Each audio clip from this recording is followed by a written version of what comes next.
I haven't seen you since the plague. Yahoo!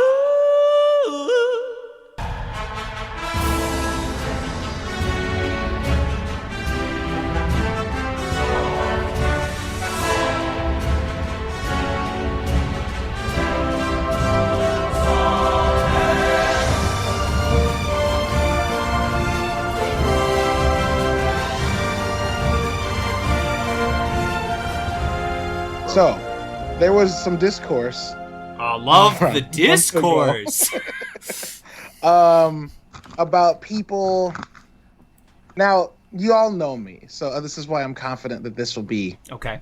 Y'all understand what I'm saying. There was some discourse around Falcon and Winter Soldier, and about people saying that they were in a like gay lovers in that show, and then Anthony Mackie was like, no homo, no, do not put your gay shit all over me, keep your gross gay hands off of me. This is the same man that did the really intriguing, I'm going to use that word very decidedly, the intriguing episode of Black Mirror.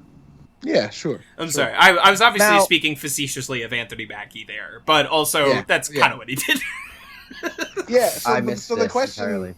The question I have about this, or at least the way it made me feel initially, was like it felt really weird. Like it felt really weird to hear people assuming that for two male characters to show that kind of affection that they're obviously gay, right? It felt really fucking weird to me because, as I would like to think, a relatively sensitive person, I've been like that around friends throughout middle school, high school, and been called gay, like in the pejorative sense. Sure. And now it just feels like it's not the jocks call it as being like, you're gay. It feels like the nerds. It is now the nerds' time. It's not Chang going gay. It's not that. No, instead it almost feels like sometimes it's like Pierce the gay calling community Jeff being gay. like, no, that's gay, and So me I being have like, a lot of, and me being like, but it doesn't have to. I be. see. Like, We are now getting into one of our favorite topics on the show: displays of masculinity and how masculinity is portrayed and affected by culture. But Jace is chomping at the bit. So I have so many thoughts with this stuff is especially okay. Let's just start by setting the scene and understanding that nerds are weird. And nerds are split, in my eyes, not to reduce it to a binary, but for the sake of this discussion, it'll simplify things. So bear with me while I kind of reduce things more than they should be. Nerds in my eyes are split into a few different sections. I won't do a binary. Nerds are split into a few different sections. Okay. One of which are queer people. There's a lot of queer nerds. Absolutely. Superheroes, especially within Marvel Comics. I shouldn't say especially within Marvel Comics. In comics, in superhero comics, there's among the big two. The big two, and even in the indies though too, as well. Probably indies are just a little nicer, but no, you're totally fine. Very, very slightly nicer. Ever so slightly. Within the comic books, not the movies, the books, there is sporadic queer representation. Are there major misses? Are there flops? Without a doubt. It's typically not created by queer people, but there's usually some sort of sympathizing toward the queer community and their struggles. Within these movies and the Disney Marvel cinematic universe, whatever, it's been severely lacking. And we get hints, we have Loki mentioning briefly in like a throwaway line that he's kind of which is the most sexuality that Marvel. My grandma got so excited about that line, and I know adorable. My grandma got so excited. That's exactly what this whole thing is about, right? We had the Russo cameo in Endgame that was like my husband, and everybody went, "What?" But there is they're real. They're real. There's gays in this universe. Confirmed. It's canon. Got it. Okay. We had aliens, but no homos. So it's all because Thanos snapped. Right. That's right. Thanos disproportionately targeted the LGBT community. Thanos. It's the age-old misinformed take that being queer is just trauma, which is a real thing people believe, and absolutely it's deeply disturbing. No, within comic book community and queer community and fandoms and all this stuff, I don't even know how to get into this. There's this thing called queering, right? And it's a lot of things can be queered, and queering something as a verb can be done in a lot of different ways. But one of the main forms of queering that nerds do is we take things that aren't necessarily queer, and if we get even a fraction of an inkling of a reference to potentially what might possibly, maybe if you squint your eyes, be kind of gay, right, we then reframe it as being queer, and, right? And Falcon and the Winter Soldier was a show that did have a little bit of like gross queer baiting in the early episodes. Like in those first few episodes, there are between Falcon and Bucky when they like roll through the field and one ends up on top of each other and they're like looking into each other's eyes, or like when they're it's an explicit like wonk. And then there's also it's that like fucking tongue-in-cheek reference to it, but that's what I'm saying. Was more so them. It didn't feel like queer baiting to me, is what I'm saying. Like, I see what you're saying. It felt very tongue-in-cheek, self-aware. I disagree entirely, but it's fine. Valid. I mean, and I think that also goes hand in hand with like there is like with superheroes. There's also like the trope of, Batman and Robin are. Yeah, the oldest gay, joke in the universe. And the way that affected the way that Batman was written for so long. And the reason why Batman got super dark at one point was because people were kind of homophobic. Why Batman got super dark, they emphasized the loner thing, which had never been a part of his character. Ever. Exactly. Robin appears 1 year into Batman publication. They bring in Robin real fucking quick, Right. And then, people started saying, like, Shirley's family said at Thanksgiving, like, Batman and Robin are super gay, and so suddenly they're like, no, Batman works alone, he brutes, he doesn't, he's not gay, no, what? Batman's not gay? It's like, oh my god. But the idea is, when I hear people say, oh, Falcon and Winter Soldier, it's gay, it makes me think a lot of things. One, and like you were saying, Caleb, in a non-pejorative way, it doesn't come across to me as like, oh, there's no such thing as a soft masculinity that can't be regarded as innately gay. I think that is the initial unqueered take, and I think that is exactly what the show was going for, was to say, hey, masculinity doesn't need to look this way. Masculinity can be soft. It can be this friendly moment. And it's great, and that's why they have these tongue-in-cheek moments of them being close and intimate, but them also still being like, can you get off of me? It's kind of like a nudge of, it's them saying, we're not gay, explicitly, so that they can reinforce a softer masculinity. It is, I've seen it time and time again in a lot of contemporary, I guess action, but also just a lot of contemporary movies, TV, all of that stuff, because as a society, there is, to an extent, some sort of motion to release our hold, in some pockets, release our hold on how tightly we hold on to what masculinity is and how restrictive that is. When I hear people say, oh, it's gay, I immediately go, this is just queer people dying for representation. Any representation. Chomping at the bit. Literally, like crumbs, it's what we're getting. Yeah, so, you're sucking it more. One line on Loki has to, like, sustain people for the next 5 years until he brings it up again. They have to just, like, they're sucking crumbs out of the floor because there's no actual nourishment at play. Right, there's no full substance there. So, yes, that does bring, what you're saying does bring up a really interesting and important point, is that what does it mean to represent masculinity in such a way, and why is it so easy for, within a queer lens, by queering these contexts, why is it so easy for us to say that's not oh, that's not soft masculinity, that's actually just kind of gay. Us outside of going, well, because we want it to be, right? That's the simple answer. It's because we want it to be, and so we're gonna call it that because it makes us happy. But it's like when I heard Anthony Mackie, I don't know if I actually watched it, if I just read it. But when I learned his response, it like immediately brought me back to like high school, of him being like, no, man, like I can like the guy that I'm standing next to and like love them personally and not be gay. And like, while that may have, I don't know, like I said, I don't think I ever heard him say it, so I don't know his exact tone and how it came out. Yeah. But like, that response felt very like, yeah, I kind of get that.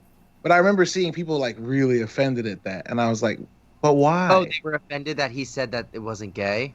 Yeah. Well, like he said, it may have been in the tone of his He response. said shit like, don't put that all over me. Like, it was not good. It was really like, it was a poor taste choice of words from Anthony Mackie, even if it comes from like a genuine place, right? And there's this. No, you're fine. I didn't mean to cut you off. I could totally see, Caleb, where like if you were in that position, how your response to that would have, because and by saying, oh no, that wasn't gay, we just love each other. We can.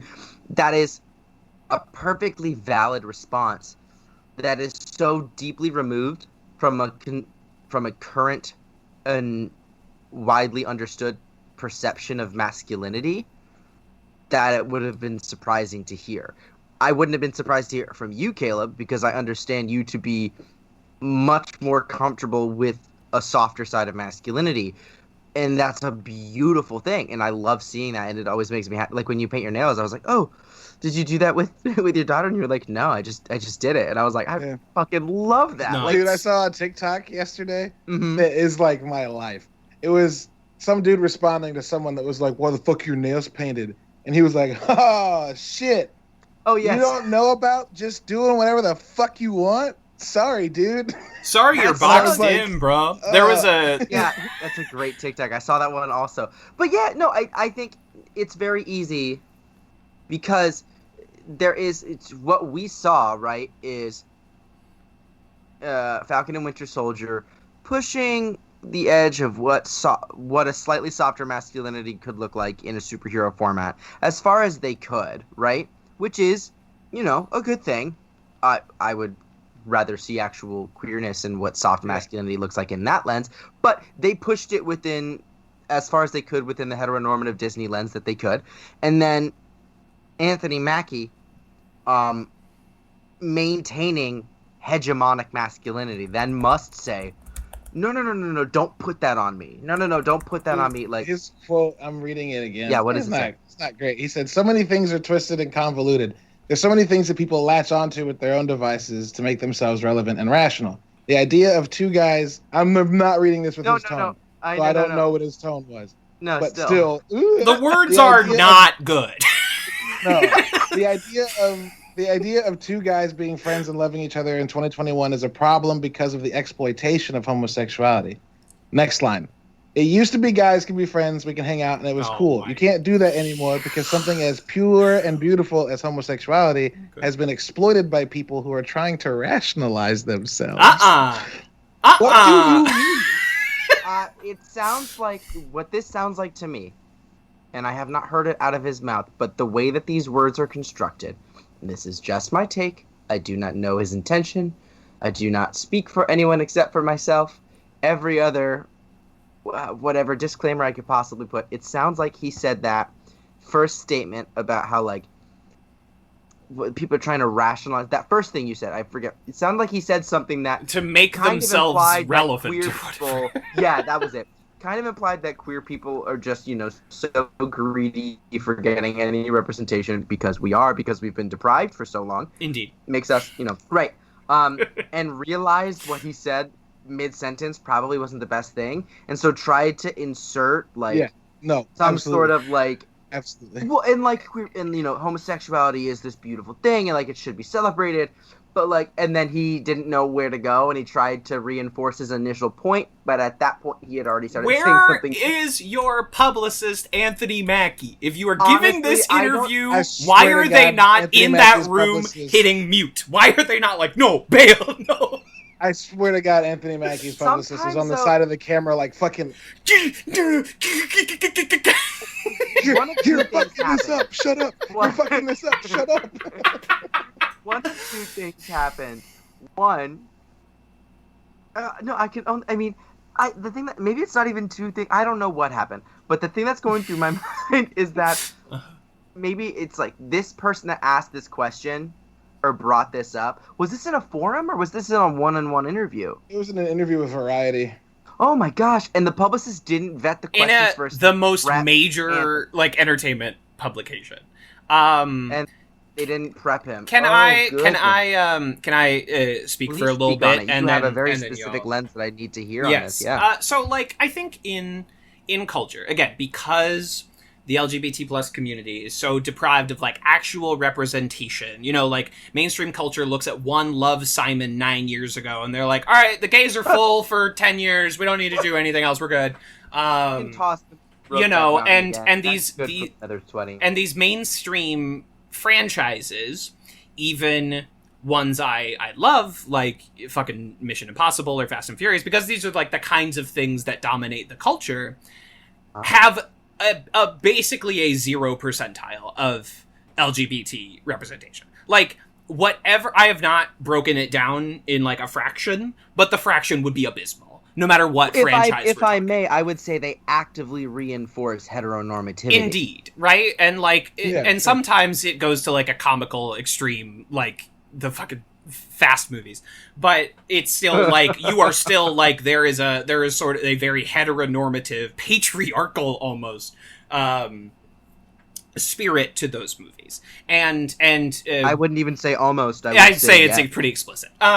Yes. So, right. I mean, it's about family, right? And Dominic Toretto is the fucking head of the table. Sorry, off the Fast movies. Oh wait, sorry. I was reading. Have you seen this movie now? Oh, I saw. Oh, you think I did not see F9 opening weekend? Okay.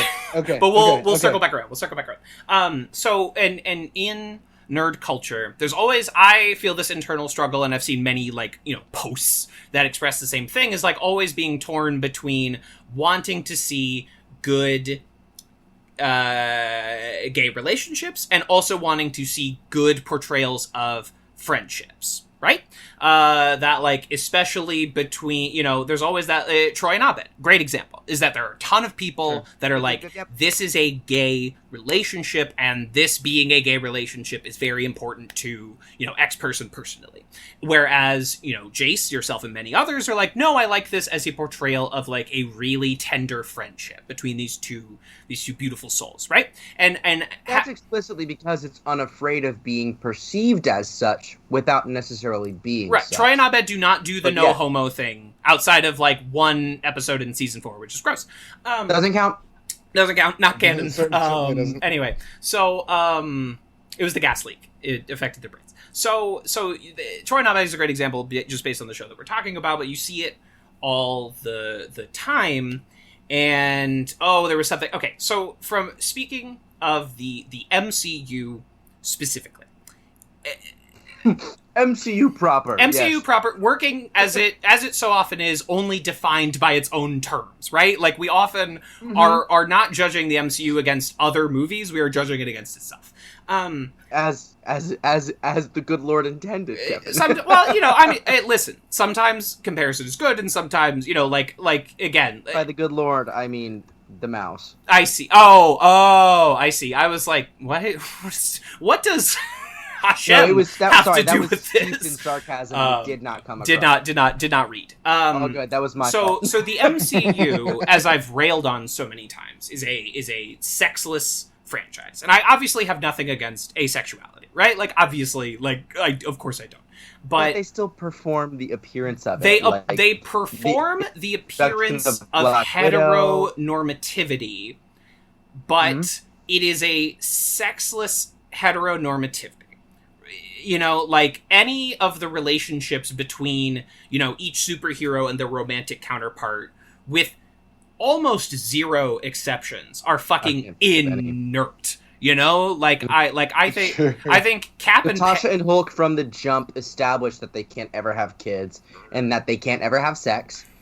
I'm thinking Vision and Wanda, one of them's a robot. Yeah, it's a sexless relationship that also basically exists entirely off camera, right? Mm-hmm. Like that relationship until WandaVision had never actually been glimpsed on camera before. Tony is regarded as a womanizer until he isn't. With Pepper, even and when then we show a true intimacy outside of a one-night stand with Pepper, that's not ever demonstrated even remotely the same way as previous one-night stands are. And Pepper and Tony also break up and get together completely off camera. Like, the relationship aspect of these characters is completely not important. They just have a girlfriend because that's what they're supposed to have, right?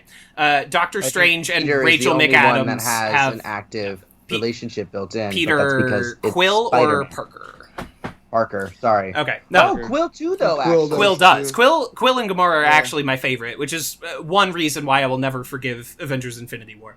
But that is one of the best emotional relationships. They got rid of their only. Okay, you motherfucker! The only good romantic relationship in your entire fucking franchise, and you throw her off a cliff, and you do a gross look at her crushed femininity, and then you liked it so much you did it in the next movie too. Fuck you. I'm sorry. But outside, so this is a completely sexless franchise, except the one, obviously queer readings get read into everything, but also I think one of the reasons that the only theoretically romantic relationship that I ever see anyone give a fuck about from these movies is Cap and Bucky, because guess why? Bucky is the only person Cap expresses any passion for in all of those movies. That is the only person that he expresses any and I'm not even calling it a romantic passion. These are inert Ken dolls. So the one time they actually have feelings, you're like, well, of course I'm invested in Cap and Bucky. It's the only person they seem to give a shit about. So so of course that got read as a queer relationship. And again, these it's a very sarcastic franchise, right? It has that Whedon thing where every time you're going for emotional earnestness, you have to have a character go gay, you have to have anytime someone's we have to grapple with this cosmic entity, someone has to go well, that's a big gloopy gloop. There's no everything. You've got Rocket to say something kind of ridiculous that's still on par, but it's a raccoon, so it kind of makes it and that is it's all goofy. That is it's I love Guardians 2. It's my favorite movie in the whole franchise. That is the thing about it that drives me nuts. Is that every scene has to have Rocket Raccoon going, "Oh, we're doing this now? Oh, this is what we're doing." It fucking drives me up a wall. And so of course people read gay relationships into this, and I don't think the Falcon and Bucky one is particularly effective on that show, but on that program, they're the only people that they seem to have a passion for. It's each other. They're the only people they have a relationship with. So of course people are going to read them as gay. You only give them gay. Your straight relationships are the most boring thing in the entire world. It sounds to me like Anthony Mackie tried to address poorly, but tried to address the practice of queering that gay people and members of the LGBTQ plus community do without having a fundamental understanding of that practice. It sounds like what he was attempting to say, if I'm giving him the benefit of the doubt, which I will in this moment, not necessarily in the future. Benefit or of the doubt until proven otherwise. But it's is that he went. No, it was him going, I don't understand why people think this, instead of going, no, this is a thing that queer people do. The only way to adequately answer that question was to address the lack of queer representation, and that's not something that he's probably permitted to talk about at that scale. Mm-hmm. And that probably really messed with the way that he was talking about it. Personally, I kind of wished he would have pushed back a little bit, if he even knew that was what the vibe was, as opposed, because like Brie Larson will just be like, no, fuck you. Like Brie Larson, who gets shit on endlessly by the MCU fandom, which I do not understand, but different point, neither here nor there. She she's openly talked about how the fact that they were like, we want you to smile more, and she said, would you ever ask Chris Evans to smile as Captain America? Right. No, I'm not gonna smile as Captain Marvel. Like, and she openly has mentioned the lack of queer representation in these Marvel movies, not super aggressively, but she still talked about it. So I think, but it's a little bit more forgiving when a woman does that as well, because queerness is innately regarded as being a relationship with femininity. In a misogynistic society, we equivocate anything being seen as girly as bad, therefore queerness is bad. It's the whole thing. It's that that joke in Shaun of the Dead where Shaun is like, I really care about Liz, I love her, and Ed goes, gay. Like, it's just any male affection or emotion is gay. Yeah. Yeah. Saying you, oh my god, this is a whole conversation I have with my Judies all the time, and I think, oh my gosh, was it? I want to say it's Butler. That was the one that spoke on this. There's a lot of feminist theory and queer theory that talks about this. The idea that masculinity will constantly restrict itself further and further and further as time moves on to the ridiculous, which is how you end up on Twitter with people saying like, I don't know, I feel like eating fish is mad feminine, and like, no, I would never go down on my girlfriend. Twitter's a fucking cesspool. But that's, oh my God. That's a real thought that a real human had that was put on them by a societal lens, Yeah. I've seen people say that wearing glasses is feminine or gay. And it's fellas, is it gay to see? To see? Yeah. There is, I'm sorry. Like DJ Khaled being like, oh my God. I will never go down on my wife. And then Smash Mouth retorts and says, a true king who doesn't, a king who doesn't is no king at all. Go Smash Mouth. Right. But like, literally, like, in that moment, it's, fellas, is it gay to be straight? And that's what we've come to. Mm-hmm. Yeah, absolutely. It's gay. You are gay if you do anything. So on the one hand, it's with the Anthony Mackie, like with the. Yeah, I feel like that's what Anthony Mackie might have been trying to say. Yeah, he might have. Yeah, to me, in my brain, damn, you're gay, and everybody was like, "Oh my God, gayness? Question mark, please." We're giving him a lot of credit. We're giving him a lot of credit. In my brain, what I read it as the first time was a guy being like, "Fuck no!" Like, it doesn't have to be gay. Like, that's the like, only way I took it. It sounded like a guy responding to homophobia rather than queer yearning. Right. Yeah. Right. Yeah. It felt like the way I would have responded when someone looked at me hugging my guy friend and going gay and being like, "Fucking shut up." And that's probably not the right response in that situation. No, I would say for him. For me, I would vote for like the same response in either way. They're just jealous. If it was homophobic, they're just jealous. It's fine, they're just jealous. No, literally.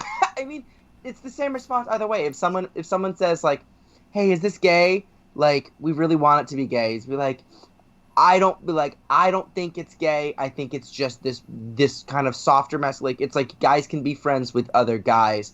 I see what you're doing, and I see. But if someone's like, "Man, that's gay," the same response.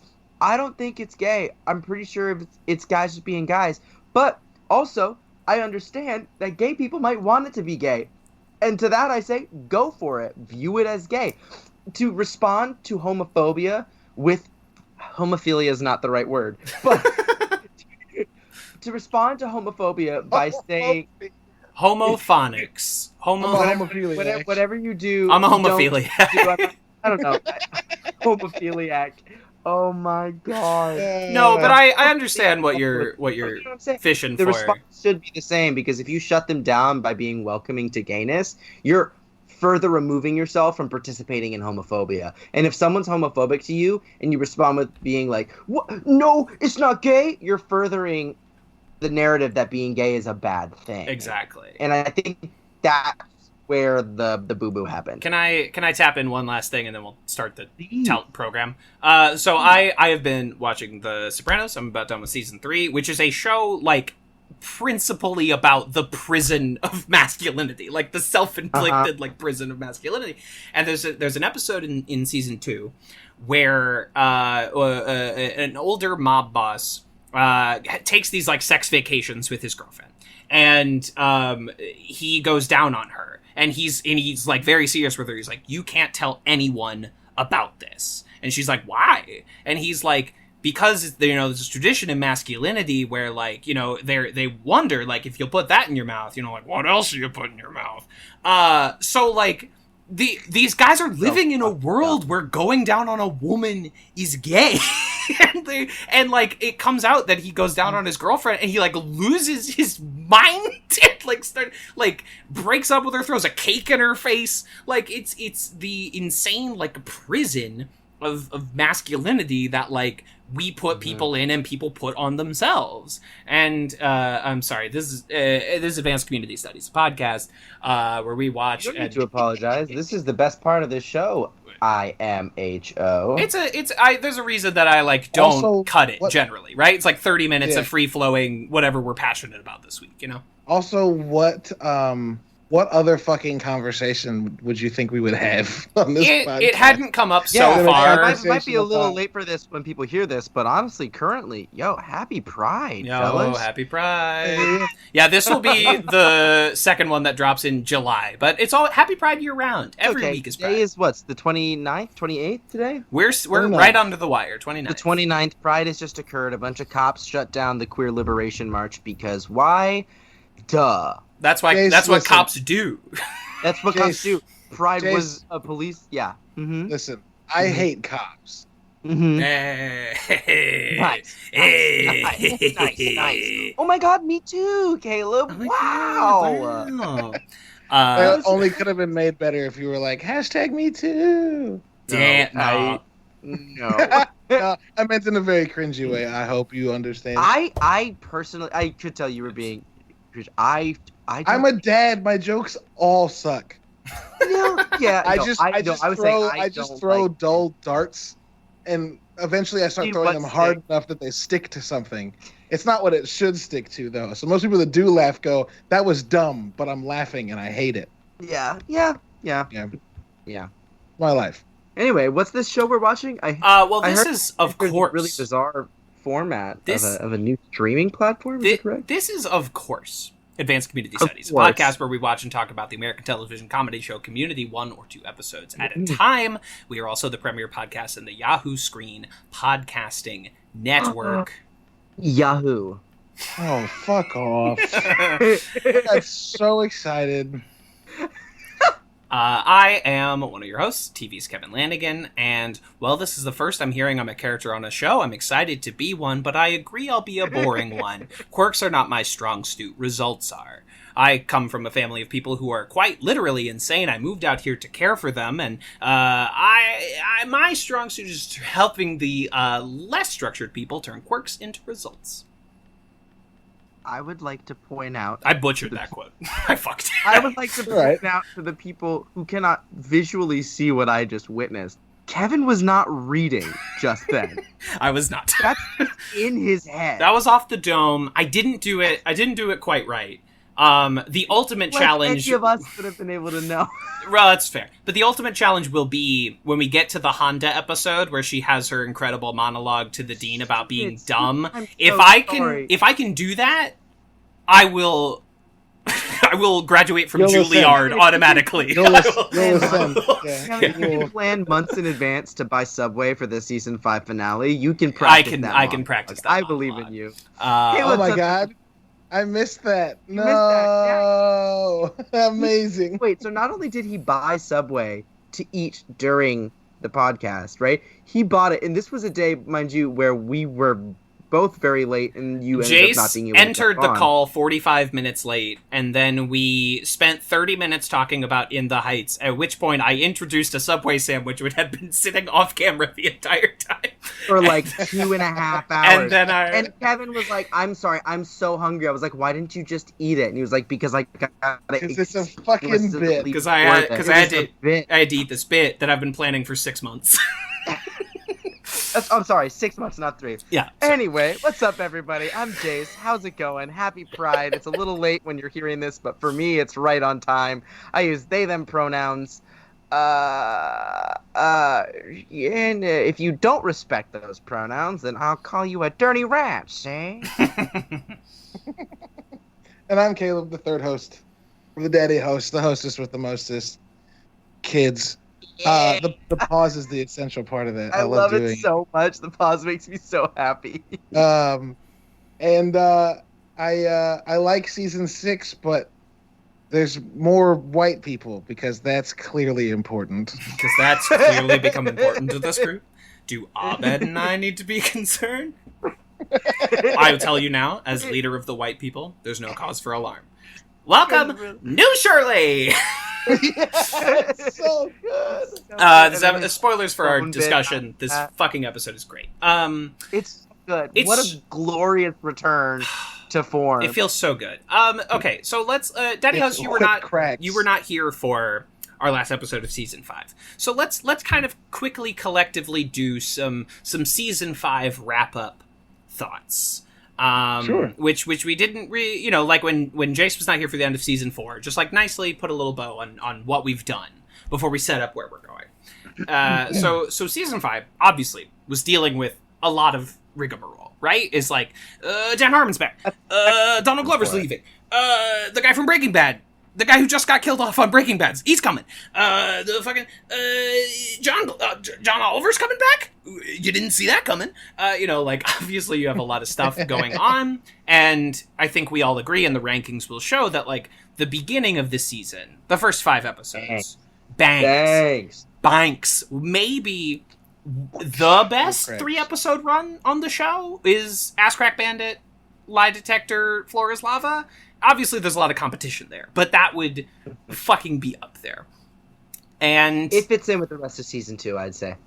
Yeah, because there's a few runs on season 2 where you're like, it's just perfection. Where you're like, okay, cooperative calligraphy, conspiracy theories, mixology certification, Abed's Uncontrollable Christmas. Just like right in a row. You put out those 4. Whip crack. Back to back. Right. And again, 13 weeks from now, the end of this season as well. Fucking just hit the last 3 episodes. But again, we'll discuss that when we come to it. But, the back half of season 5, there's some good stuff. We love Meow Meow Beans. We love G.I. Jeff. But I swear to God, you're about to say Jeebus Jeff. I love Jeebus. I'm a big believer in Jeebus. I was a little bummed I missed the G.I. Jeff episode because when I first watched it, it did not make sense to me. But Same. That's okay. Same. Well, cool. And then it's really grown on me. To the point where we ranked it number 25 or something. Yeah, I saw that and I was like, whoa. That episode, it's fucking... I gave it some juice. Funny. It's so fucking funny. No, there's a lot of good stuff in it. I remember the writing is quite good. I remember being like, what's happening? But yeah, I had no relationship to the G.I. Joe brand. So I was regardless, like, what's happening? Caleb, yes. Season 5. Thoughts? Closing remarks? I think season 5 is the best case scenario of what you could do when your show loses its heart halfway through. And has to move forward with a transplant. And that sounds a lot worse than I intend it to sound. Like Troy leaving is huge. And what remains of the show, of the season after that episode is different. And it's different in a way that's recognizable and irrevocable and kind of unhideable. And the good thing about season 5, and especially its last half, is it doesn't try to act like nothing happened. Mm-hmm. Yeah. But for that very reason, it's also living in the fact that it's not what it was earlier. You know what I'm saying? Yeah. You see what I'm saying? The if show it were a admits different season, they could have spent time to go, okay, what is this going to be after this? Instead, they did a really good job with how it transitioned, but it was still consistently living in this. It was decidedly self-aware that it was a post-Troy show at that point. Yeah, and instead of trying to hide it, it said, no, he's gone and it sucks. And we also think that it sucks. It's like, we agree, show. No one is on the other side of this issue. Yeah, and so that's the other thing. So like, as much as I'm very happy and like I am pleased that the show admits and like is very clear about its sadness about the events that took place during the show, I also like it kind of takes a little bit away from it for me because it's also the show preaching to the choir in a way. Sure. And like there may have been a more creative, I feel like this sounds super fucking negative, but I feel like there may have maybe been a more creative way to make the rest of the season feel less bummer. Yeah. I think it was probably a combo of that and then them clearly just running entirely out of budget. Sure. But yeah, I think season 5 is really good. And I love the people. I love that Duncan's back. And like, he's great. I love every moment he's on the screen. I like the way they wrap up. That episode's ridiculous and bullshit, but I love it so much for some reason. It's great. it's great. And it's also like, what the fuck? And so stupid. Fuck? Yeah. But that's Community. And Kevin and I had this conversation a couple weeks ago, I think. You might have been there, Jace, when we talked about Nolan movies and how Nolan movies frequently have this, like, I could remove this. This movie could have something removed. And then the more you think about it, you're like, but all of this shit belongs. But all of it somehow, like, is perfectly in place, but also I feel like I could take a fucking Jenga piece out of here and, like, the tower would be and fine. You start looking, and the harder you look, the more it's impossible to find. Like, and I feel that way about season 5.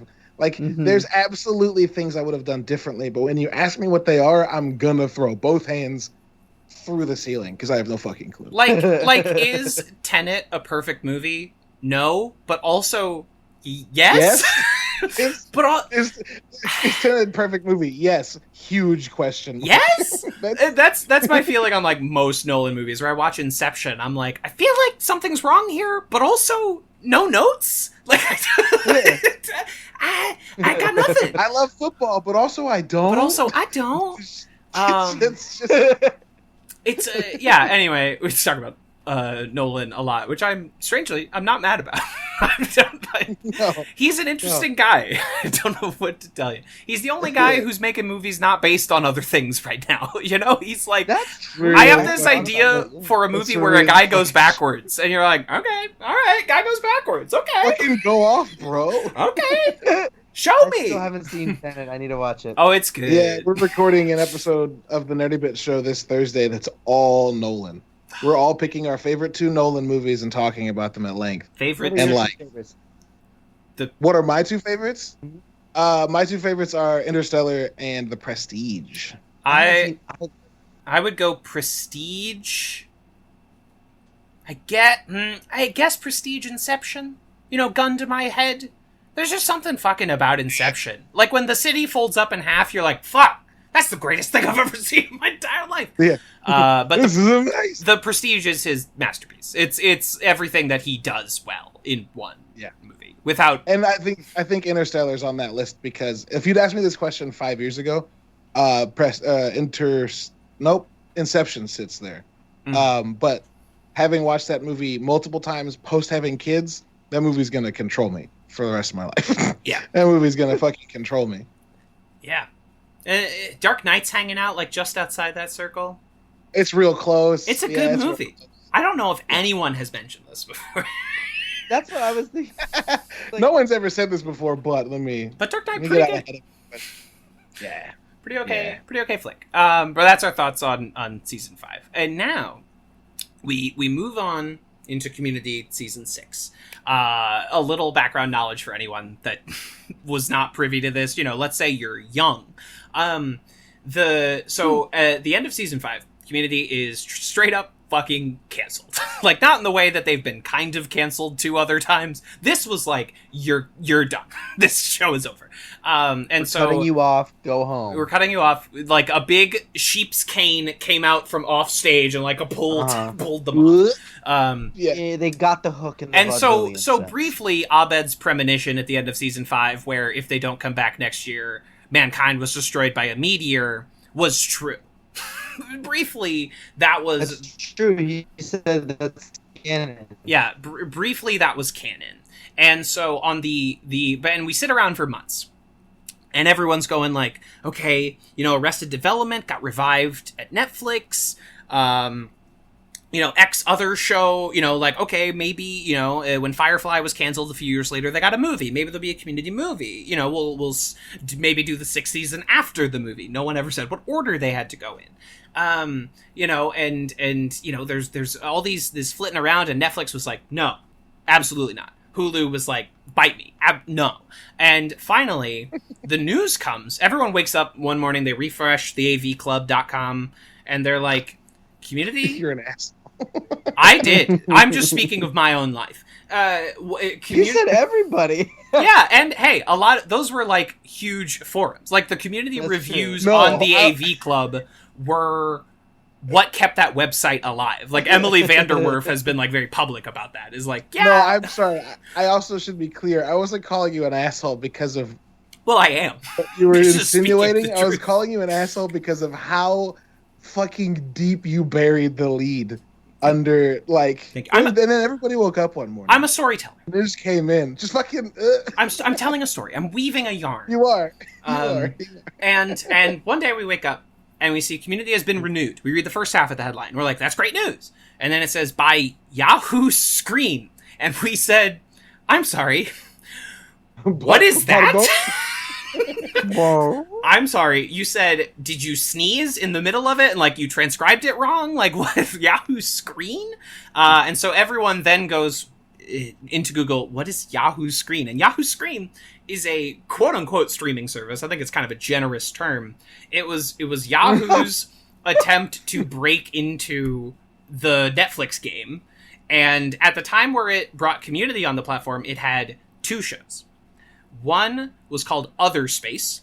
It was produced by Paul Feig, and it was this, like a funny Star Trek riff years before the Orville did it, and it was kind of interesting. Yeah. It was like gender fluid, like in the future, like a lot of the men were wearing skirts, a lot of the women were wearing pants, Paul Feig, he's an okay guy at making stuff. And the other show was, of course, Sin City Saints, the comedy where Malin Ackerman manages a Las Vegas basketball team. Neither of those shows particularly popular in their time. That was a thing. You're welcome. Sure. You're welcome. My brain, horrible. Do not go there. And so Community was the third. And people like to say that Community killed Yahoo Screen. I would rather say that just Community failed to create Yahoo Screen. All Community did was not make a new Netflix by itself. Because, again, it had 2 shows. It was the only thing. It didn't even have, The Office. It didn't even have reruns of Scrubs or something. It was just here's 2 shows and also Community.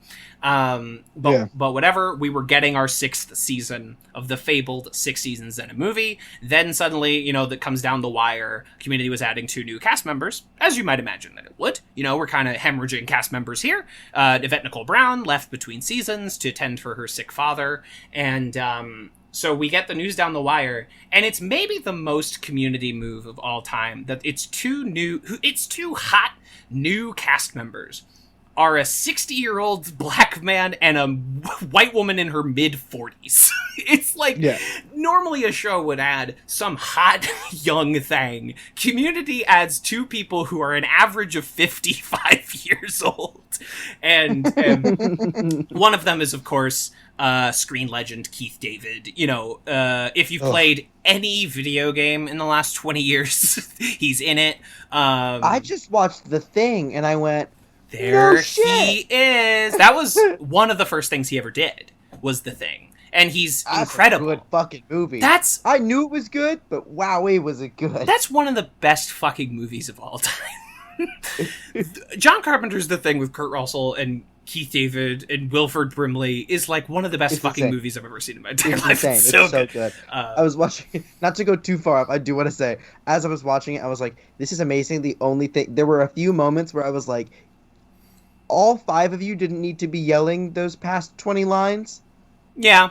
And that was the only critique I had. I was like, okay, there could have been a little bit more care in the acting direction, but aside from that, I was like, honestly, like my only note is there's a scene where one guy runs through a wall, like one thing runs through a wall, and it's like a paper wall. It does not remotely resemble a real wall. And you're like, you're on Antarctica and your wall is 1 inch thick. Anyway, you're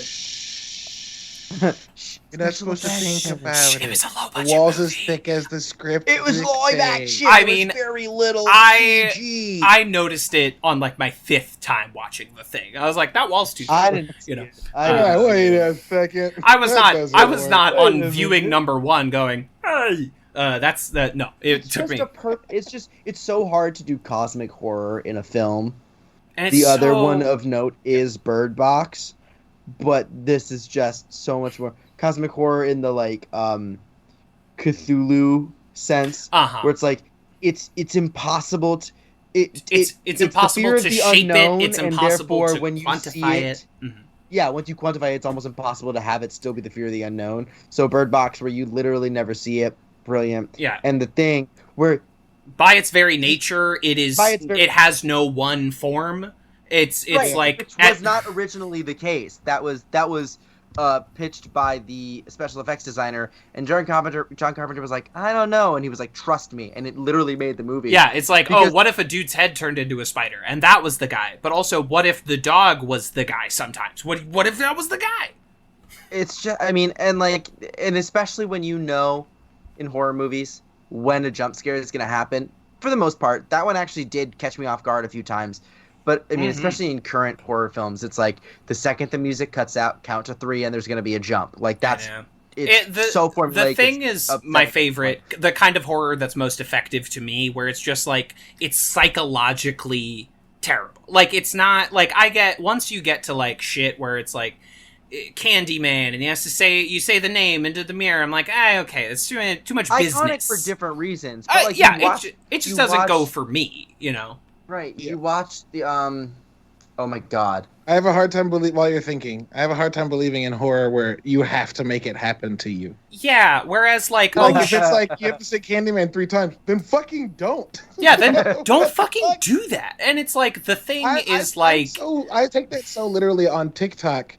I was watching a thread of creepy videos talking about, like, skinwalkers, wendigos, like, mythological creatures that live in the forests of Northern America. And they were like, there's one that, like, it's rumored if you say its name out loud, but I'm not going to say it. And then people typed it in the chat. And I read it and went, not going to say it out loud. And I dumped it from my brain because, like, I just don't fuck with that stuff. Don't fuck with it. I don't. At all. What if, so, like, you know? You have to say Candyman 3 times. He's never going to get me. Because I'm not a fucking idiot. You've said it twice now.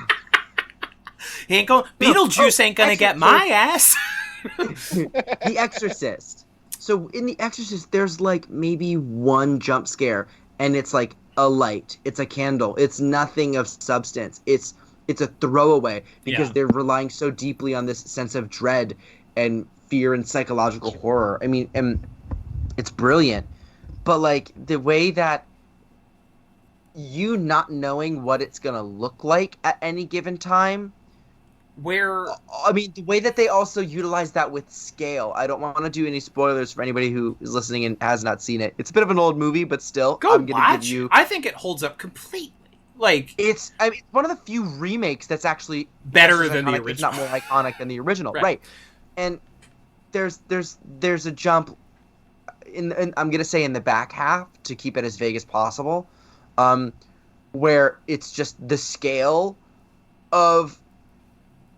There's so many like there are several jumps where it's just you have no idea how the jump is gonna happen, and when it does, it completely subverts your It's just a great movie. Yeah, it's just a great movie. It fucking could be anyone, and also it could be you, and you don't know that it's you, and also like there's the thing. It kind of flirts at like establishing some rules, but we never know if those rules are like true. So Yahoo Screen just goes, oh, that guy from The Thing is also going to be on Community.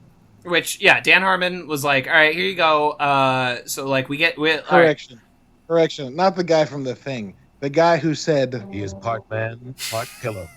all carnage. That's right. Both of these actors had been on the show on the show previously before being invited as bigger characters. Absolutely incredible. And Paget Brewster, who again, like an actor in her mid 40s, which like normally at that point for a female in the business, you're yesterday's news. Unless you're Meryl Streep, like you're not gonna be the new lead on a television show. Or you're a British actor, in which case they actually have a regard. At which case you elevate to an entire new level. You evolve like a Pokemon. Yeah, exactly. You've become Blastoise at that point, and suddenly there's a new utility for you. Is like someone needs to yell at Harry Potter, and guess what? It's you. I mean that's so stupid, but so true. That fucking franchise is British Actor Retirement Fund, is what that is. Like it's you got a few checks like right before you're done. Hold on. That means that franchise is barf. British Actor Retirement Fund. Oh well. Oh my god! I said what I said. That is a show I would watch. I would. The British Actor Retirement Fund. British Actor Retirement Fund. That actually sounds. Hold on. TM. That's ours. We call. It's ours. You can't take it. Edit this out, Cam. Edit this out. We didn't say it out loud. We call the British Actor Retirement Fund. Yeah. So we bring in Paget Brewster, who at this point, she was like. Somewhat well known in the LA comedy scene. She had like a few like stage shows she was a part of. She had been on a few TV shows, like Andy Richter Controls the Universe, like, stuff that didn't really make her a household name. Honestly, up until this point, her biggest role was almost certainly as one of the guys on Criminal Minds. I used to watch Criminal Minds obsessively when I was like, 13, and then I haven't seen anything since. I have contemplated since going, what if I watched Criminal Minds, but just the Paget Brewster ones? What if I did like a Paget Brewster watch list of my wife Minds? Yesterday was like, I might watch the rest of that show, and I was like, wow. My girlfriend and I actually sat there on Netflix right before this, and I was like, how many episodes of Criminal Minds are there? And there's like 227. There's like 12. So there's 12 seasons. They're all 24 episodes long. But if I started Criminal Minds, it would be like how I read One Piece, where I'm like, I'm never gonna the goal is not to finish this. It's like, I just have this thing that is reliably going to be there for the next few years if I so choose to invite it into my life. Anyway, so we bring in Paget Brewster, who a great voice actor. She has a great role on the final season of BoJack Horseman. She's fucking great. Okay, she's a fucking gem. And LA did her fucking dirty that she is not like a huge star. And maybe she didn't want that. What do we know? We don't know. True. We don't know. That's true. She's very funny on all of her drunk history episodes. Anyway, we love fucking Paget Brewster. Get ready for 13 weeks of funny. How fucking great Paget Brewster is. So she comes rolling into this show with why don't I just fucking intro it. Season 6, episode 1, Ladders, directed by Rob Schrab. Written by Dan Harmon and Chris McKenna. In this episode, in order to finally fix up Greendale, Dean Pelton's hires a new member of the Save Greendale committee, Frankie Dart, to join the committee. Our Greendale crew immediately rebels. They coup instantly, go against her wishes and start a speakeasy in the back of Shirley's Sandwiches. And for what it's worth, she does not give them a good first impression. No, it's a pretty bad first impression. They address it too when she goes in for an interview for another job. This guy goes, "Are you crazy? Who does this? Why would anyone hire someone so pompous? In terms of hierarchy, I'm a big believer in it. Someone has to say I'm in charge, and that someone is me. It's so stellar. Good. But anyway, as a preface going into our season 6 coverage. I am covertly titling the next 13 episodes the Season 6 Defense Force because there is still a lot of negativity surrounding this season for reasons I will never fully comprehend. It's simply because Donald Glover isn't there. Donald Glover isn't there. Some people don't like what they did with Jeff in this season, which he's not fundamentally different than he is in the other seasons. I'm not a huge fan of Jeff in any season. Yeah, exactly, right? He's Jeff. He's just kind of there. People are like, he tries to choke out Abed. I'm like, he punched out Leonard 2 seasons ago. He took an axe to the study room table. Like, Jeff is not a... His good and endearing moments are almost level with Pierce's good and endearing few and far between. They literally say he's a young Pierce. Like, that's the running bit with It's Jeff. an explicit, like, idea running throughout the show. And I simply shared an anecdote on Twitter.com, which was my mistake, of being at a party this past weekend. I was talking to friend of the show, Sam Stanish, about our relative television podcasts.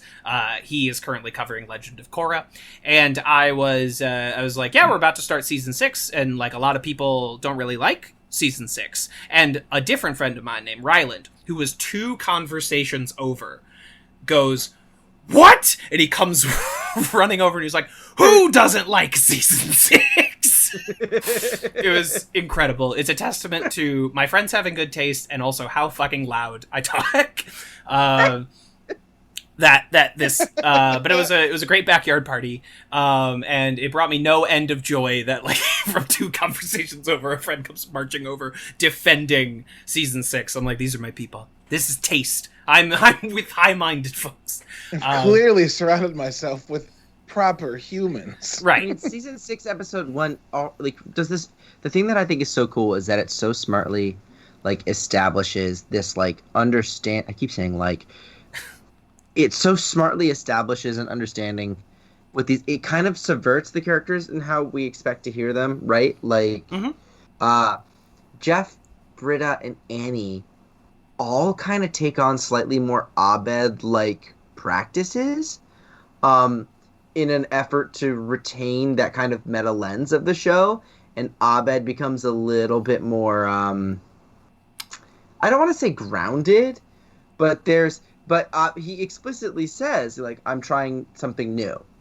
Right. And we get Abed trying something new, and we get the rest of them leaning heavily in to their rebellious side, right? Like, they see themselves as, you know, Frankie in this first episode is almost a parody of a sitcom trope, right? It's like, we're going to bring in the mean business lady, and she's not going to let anything slide. But very quickly we realize that is not what is going on. That's not what that is not who this character all. is. We see that, I think, first after everyone rebels, and she's like, you know, they're fixing up the cafeteria, and she calls the construction worker Tony because she assumes a construction worker's name is Tony. I don't know if that's your name. I just assume your name is Tony. And you know, she's made it a dry campus. Jeff says, I can't teach sober, and she's like, do you like actually have a problem? Is that true? Do you need help? Do you actually think you're an addict? And he just doesn't know what. It's a brilliant moment. I love that moment so much. And then, you know, she runs down Annie's to-do list, and she's like, I already did everything on here. You know, delouse, spade, deported. Spade, neutered, exhumed. Like, the list of verbs that she uses are quite exceptional. The writers really crushed it with that past. Oh, that was so good. Yeah, I just love, though, because there's this commitment when she comes down and busts them in the speakeasy. It's such a beautiful moment because it's her saying, like, we still have things to do. There's a subtle, I want you to like me and accept me, and I want to be a part of this. I also don't, and I'm not sure how to deal with it. Because she comes in with a bunch of guys in these old-timey cop costumes. These Bobby costumes. And she's like, is this what you want? You want to play a little game? The thing is, it's not entirely her being like, oh, this is what you want. You want to be treated like children. She also kind of means it. She's like, is this what you want? Like, I just want to make you happy. And then they're like, why is there a carrot? She's like, because they ran out of cop costumes. Like, that's the logical explanation. Right. It's fucking. And then she tries to, like, dunk on Leonard because she thinks that's the language that we speak here at Greendale. You are old and therefore deserve less. Like her an HR informed burn. It's everyone is a fart of lesser gods. That's an incredible line. It's really good. You're all farts from the butts of lesser gods. Like, can we just take a moment to appreciate how unironically incredible that line is? Absolutely. Frankie out here throwing darts. That That is like if Frankie was speaking like a Rick Sanchez line. You know what I mean? Like that is. No, that's like, literally a Rick Sanchez line. It feels like a Rick Sanchez so line. Right. You're a fart from the butt of a lesser god. You're all farts from lesser god. That was pretty good. But okay, can I? But the scene I really want to talk about, like the most, is this brilliant scene where she meets Abed at the lunch table. Right? So and Abed is outside. He's filming one of his terrible films. They'll become... What does he say? What is that line? Temporal mutation. English, Doc. Simply put, these dinosaurs will become... And she interrupts them and he's like, Timosaurs.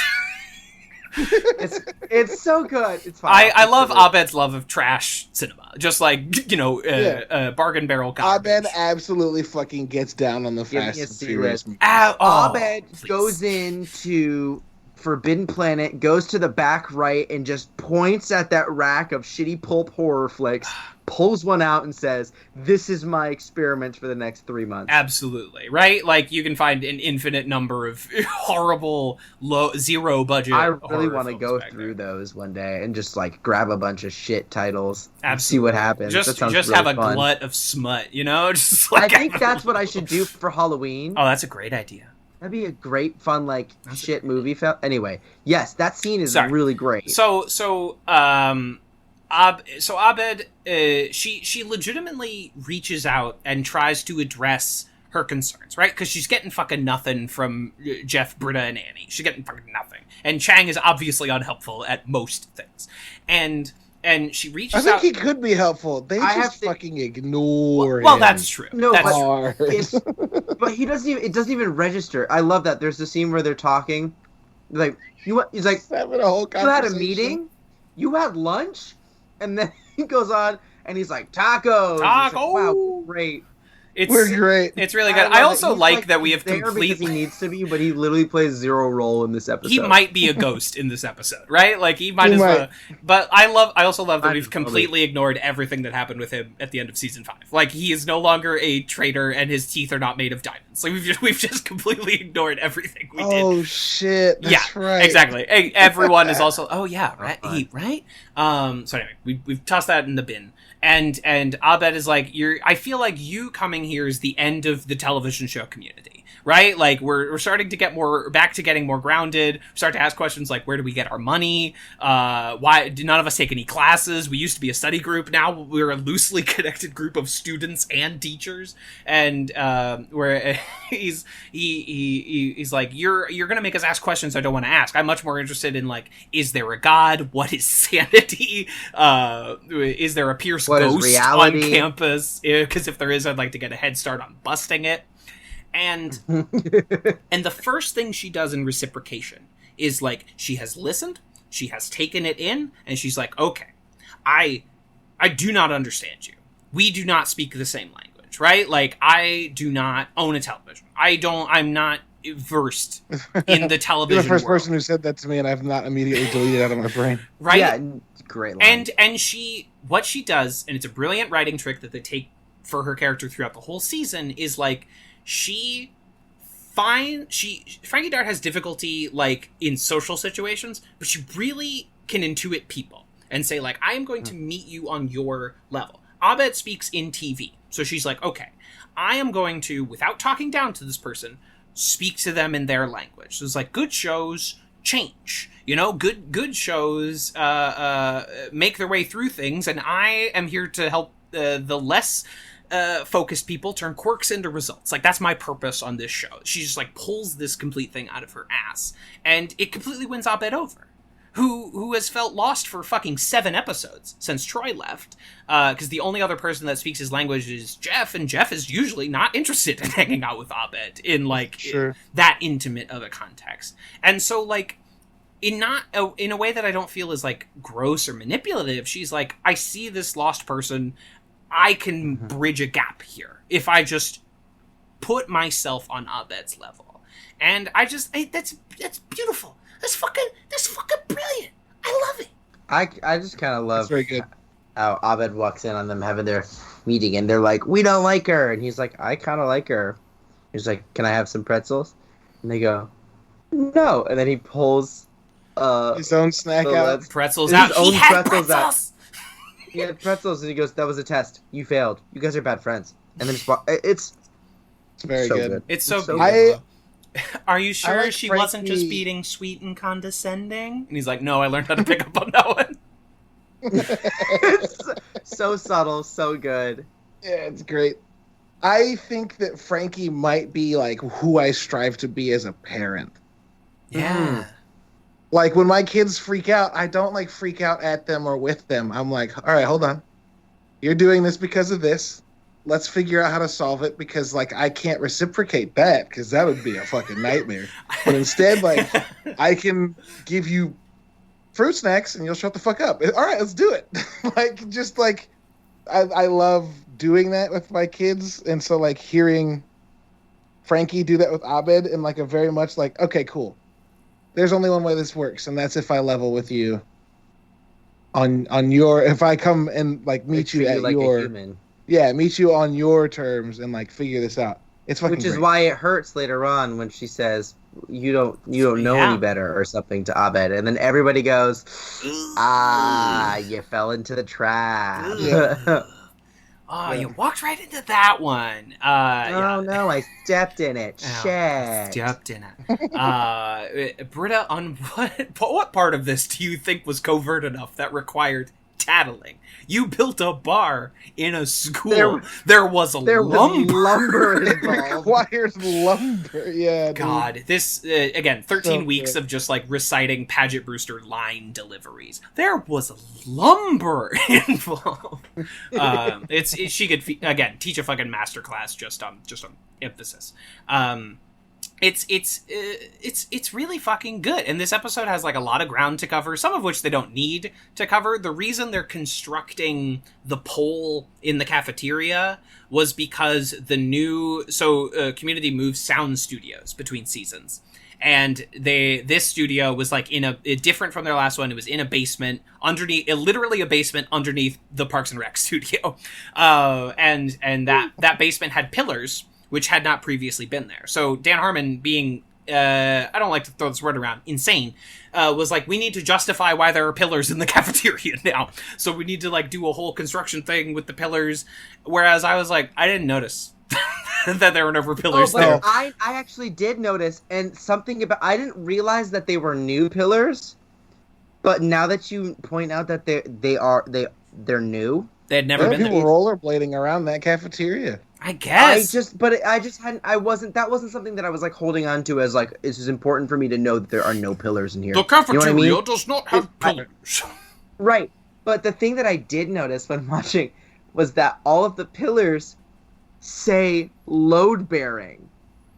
Yeah. And it's so funny now realizing that they weren't there before, because it implies that the building was just structurally unsound. Yeah. Years and years. Well, right, because the roof collapses at the beginning of this episode. Exactly. You know, like the whole frisbee and caused the roof to collapse. They do the flashback with Leonard when he sees the frisbee, and it shows that the school used to be named Greendale Computery College. Like they did tie it in nicely. They were like, "Look, this was our past. This is the way it is. It's canon now." And then for some reason decides to quote, was it Blade Runner? Like tears in rain. And then he goes. Garrett goes, What? What? What? So good. Oh, it's so fucking... I love that we're at the point in this show where, like, we can have a Leonard flashback. And you were like, yeah, Leonard flashback. No, it's great that we're like... It makes sense. We're fleshing out the history of this character as Aerosmith's Sweet Emotion plays to set the scene. So good. It's interesting because at the very end of the episode, we've got this really bizarre moment where Leonard and Garrett... it reminds me of, honestly, the first time we saw Thanos in the end credits for one of the movies. Now I have to do this myself! Yeah, no, basically. But it's... I am inevitable! It's just vaguely, like, villainous, the way that they're presented. They don't say anything. And then Leonard clocks the barrel and gives a thumbs up. And for some reason, that is less jarring to me than when Abed does it. in the previous season. Is that 4 or 5 where he does it? I think he does it in 5. It's the episode we just covered. It's basic story. Yeah. The first part of last week's episodes. And we talked about how, like, it's one of those times you talked about a different show where they just kind of randomly get super meta for no reason. I forget what you were. Yeah, it's a whole thing about till death, and I will not recite the entire thing here. This also doesn't bother me in the way the Abed thing did, and I can't put my finger on. I think it's because Leonard is so like. It's because the Abed thing already like. Kind of broke the seal. Can I try and get at why this we are both experiencing this same idea? So Abed is of course a very meta character. He is from Jump Street. He's from the very beginning. He is like, I am on a television show, right? And despite that meta lens, Abed for 5 seasons still exists in the corporeal reality of the television show community, right? Like, he is still a character based in a world. He is a character that we are meant to take seriously. You know, not like deathly serious, but like he is a character we're supposed to actually be invested in. Whereas Leonard, whose actor was like literally on the Dick Van Dyke Show, you know, kind of, it's weird to say, but like he has the same rules that like Groucho Marx or Bugs Bunny has, where it's like he is kind of out of step of reality because Leonard is a cartoon character, not in the literal sense, but in a way where like we can suddenly throw out the fact that Leonard was a veteran of the Korean War on the Korean side, and that is not called into question in any way. We don't have to just... It's the same logic that is on every Tina Fey and Robert Carlock show.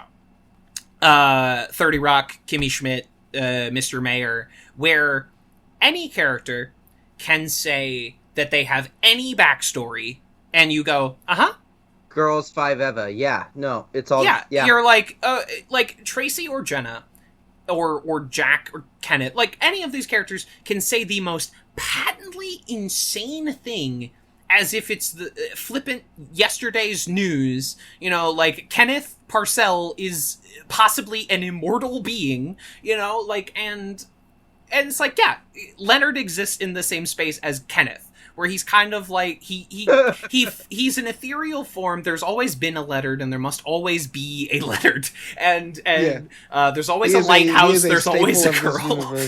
Right? Yes. Leonard is a constant. Bioshock Infinite fans. And Leonard is like this being, and he can kind of step out of it in a way that Abed can't. As weird as that seems. Yeah, no, yeah. There's an unreality to Leonard. That's right. Like, Leonard is less tethered to reality than Abed is, as well. Right, like, he can just throw out, I was a little rascal. and we're like, yeah, he's a little rascal. Okay, what? Great. Yeah, he's a little rascal. Don't know which one, but he was. And you just accept that about a few real wars. So, and this is by far the most terrifying. And he can just throw that out. And we're like, yeah, that's Leonard. And those are the rules of Leonard, which are different than the rules of Abed, who, for all of his meta talk, is a mid-20s son of a falafel chef. It's because when Abed speaks in a meta sense, it's like he knows something the rest of the world doesn't, but it's still presented in such a way that the rest of the world, even us as the audience, it's still presented with doubt, where we're like, no, he doesn't actually know he's on a TV show. He's talking as if he were. And then when he clocks the barrel, it's no longer he's talking as if he were on a TV show. It's he literally knows. Yeah, and the camera is supporting him in this. Like, where it's like literally like chasing him around. And for all that Leonard, he just, like, the camera's just kind of there, and he just kind of turns to it and he gives a little wink. He's like, and that is much less jarring, because again, I've like lived in a world where Bugs Bunny does that, and that's part of Bugs Bunny's whole deal, you know.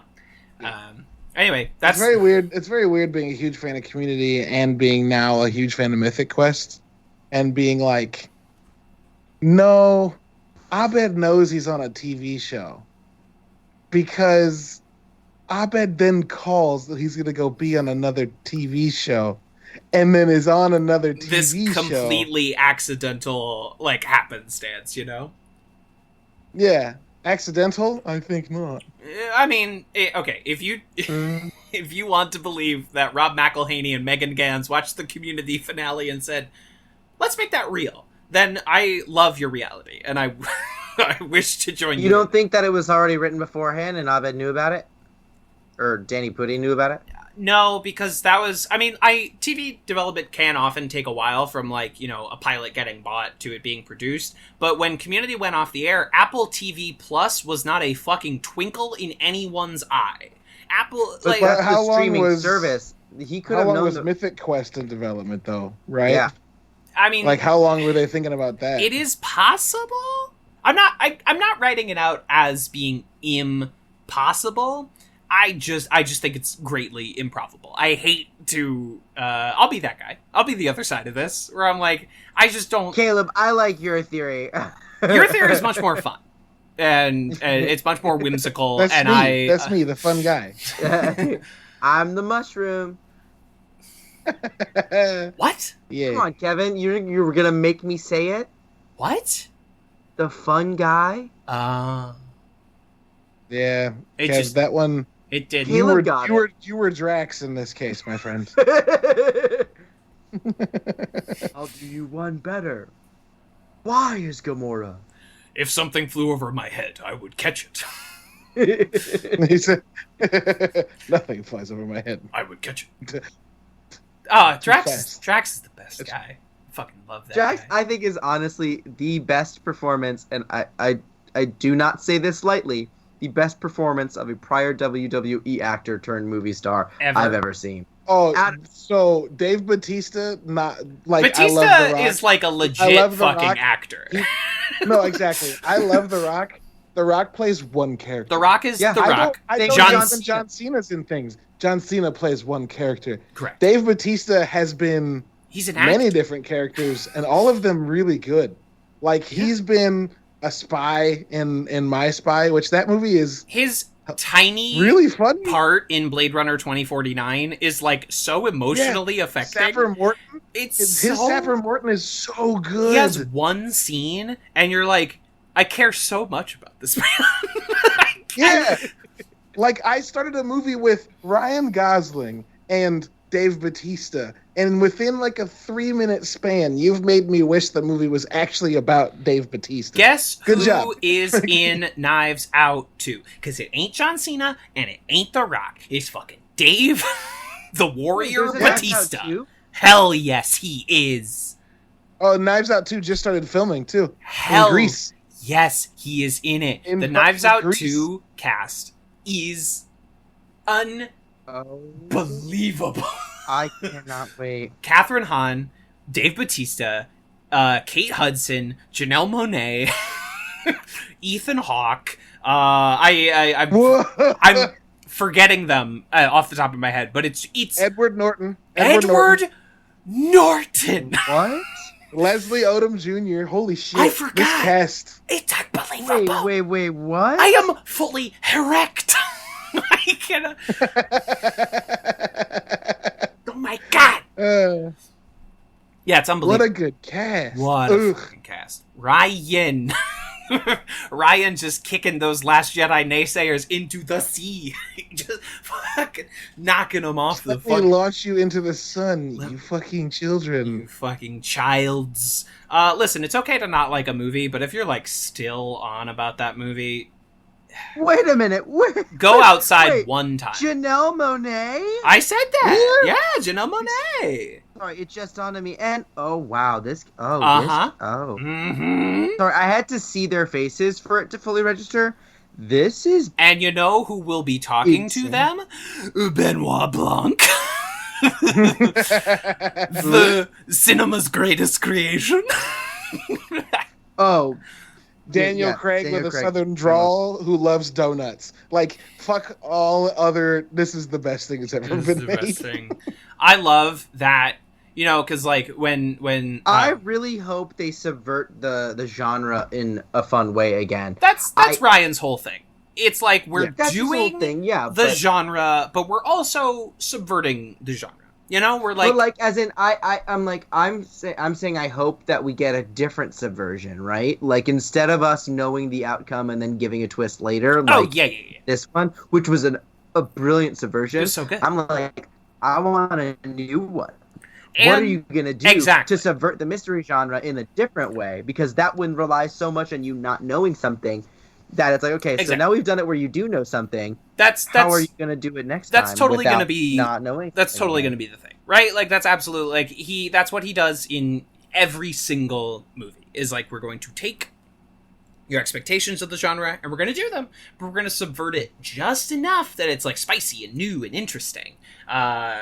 Brick did it to Noir, and Brothers Bloom did it to like The Con Man, and Looper did it to sci-fi, and the fucking Last Jedi did it to Star Wars specifically, and then like Knives Out. But like also the brilliant trick of Knives Out is that you think you know how it happened at the beginning, and you are right, but you are also wrong. You know, like there is also more to it, so it is still a mystery. You're just not. It is a who facilitated, not a who done it. You know what I mean? Like it's anyway. Knives Out, good movie. Go watch it.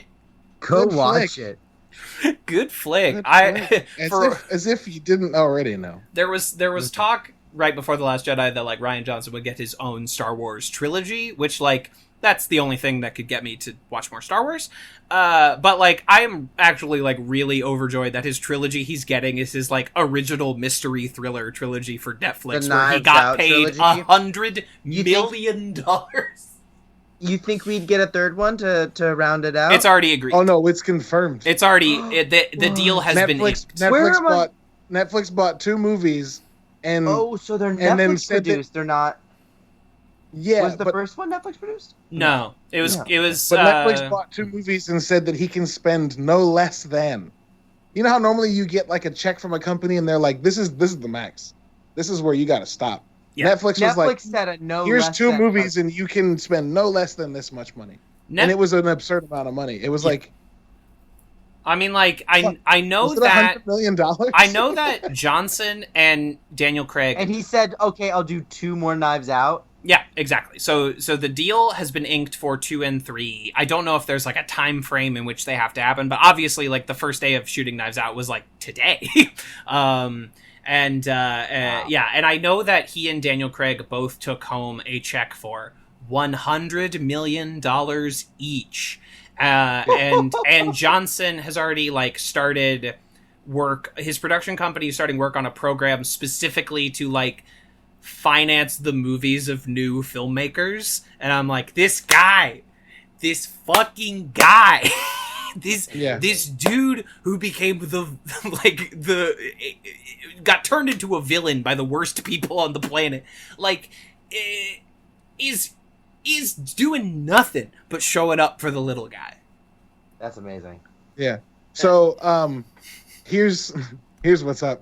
So, Knives Out 1 had a $40 million budget. It made $311 million in theaters. Just a giant. So Netflix goes, what if we buy your next 2 movies for $470 million? Y'all, that's fucking winning. That's listening to a bunch of haters and going, but look how big that check they just wrote me is. And isn't that cool? You know, I'm afraid it could not have happened to a nicer guy or a better filmmaker. It's truly like the world of Hollywood is often such a fucking cesspool dumpster ass fire that like, but every so often you're like, wow, something good is happening. Every once in a while you go, oh man, wow, movies, the world's okay, hooray for Hollywood. Anyway, y'all want to rank some goddamn Community? Let's do it. Because also this bumper is really fun. This bumper is The Butcher and the Baker. Shirley spun off. Great name. It's awesome because Abed is committed to the fact that he's like, yeah, Shirley spun off, and they're like, that's not how reality works, and he just kind of just doesn't even acknowledge them.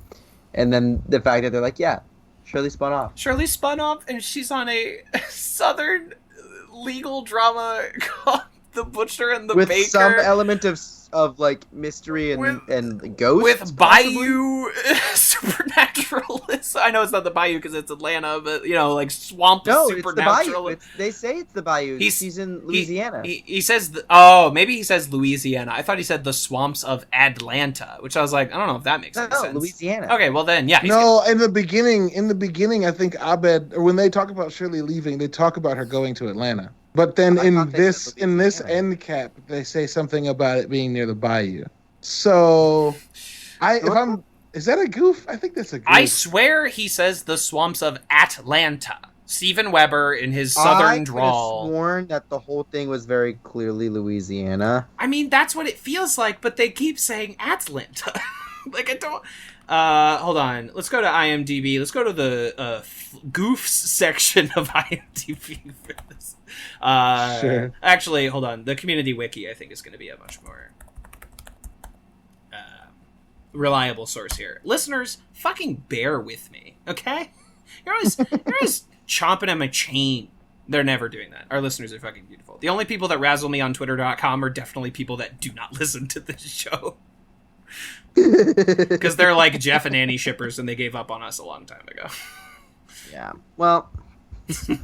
okay, that's fine. Well, they're garbage anyway. Well, while Kevin's looking that up, Caleb, where do you place this one? I mean, we can only see 1 through 25 right now, but... No, that's fine. I think it's... Oh,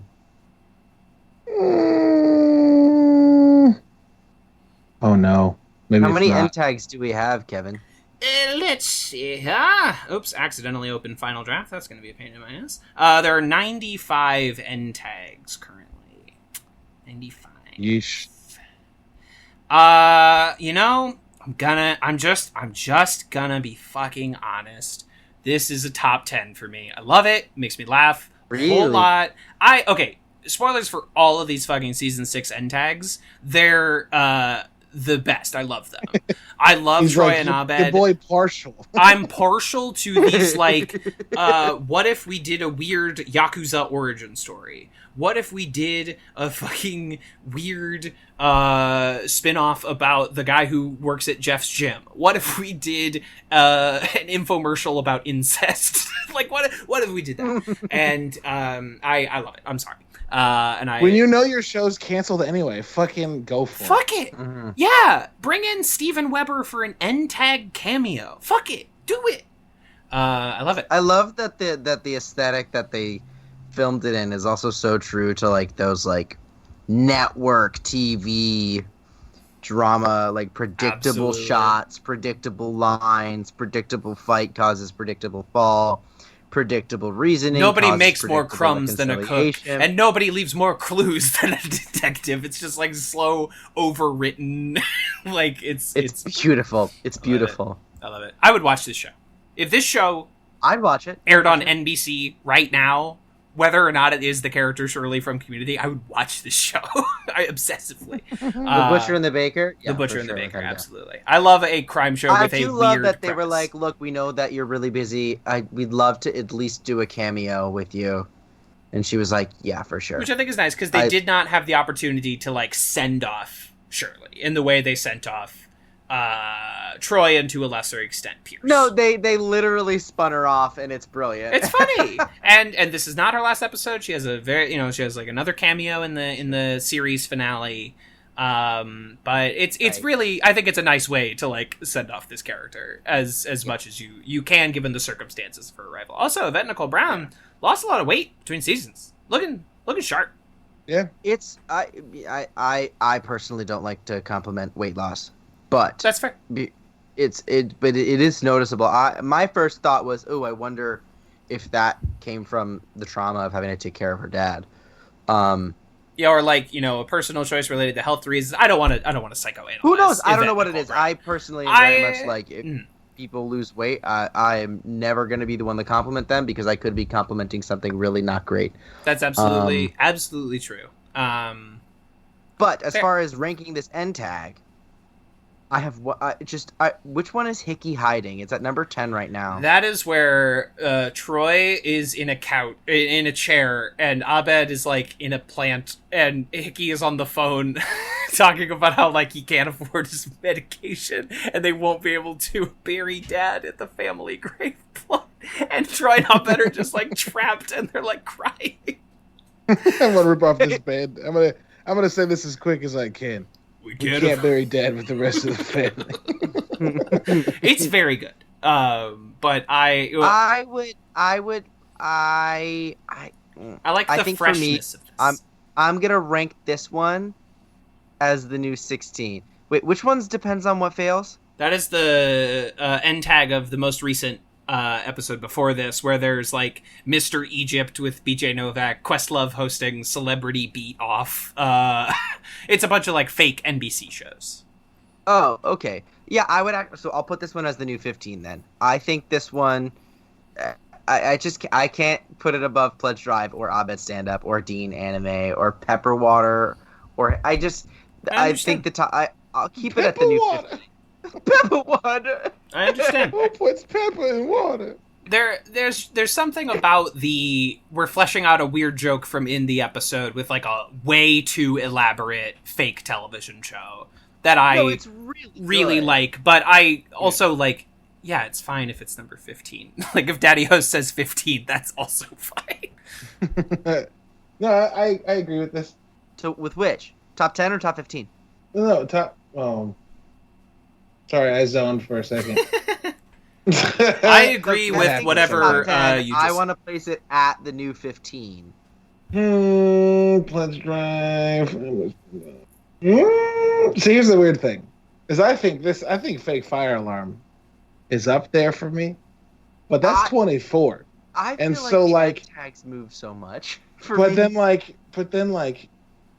the Dean Anime and Abed Stand Up and Pledge Drive, I think this is better than. I don't know if I think this is better than a Hickey Hiding.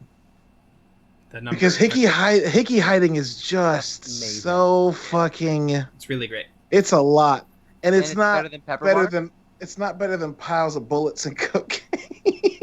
Which is an amazing fucking title. Thank you. So do you want to add 11 or 12? I would be okay with either of those. Pepper Water, better or worse? Your beloved Pepper Water. It's one of my favorites. And like the jokes per minute, the ratio of that. It's pretty good. Not jokes per minute, jokes per word, perhaps? Yeah. Just like, we're going to say two things. It's going to be the funniest shit. Immediately get it. Pepper Water. I hope that's the fake gun to distract us from the real gun you have attached to your back. Pepper Water's good. I will split the Well, I can't. It's not splitting a difference because Kev said in the top 10, not number 10. But to me, I would put this 12.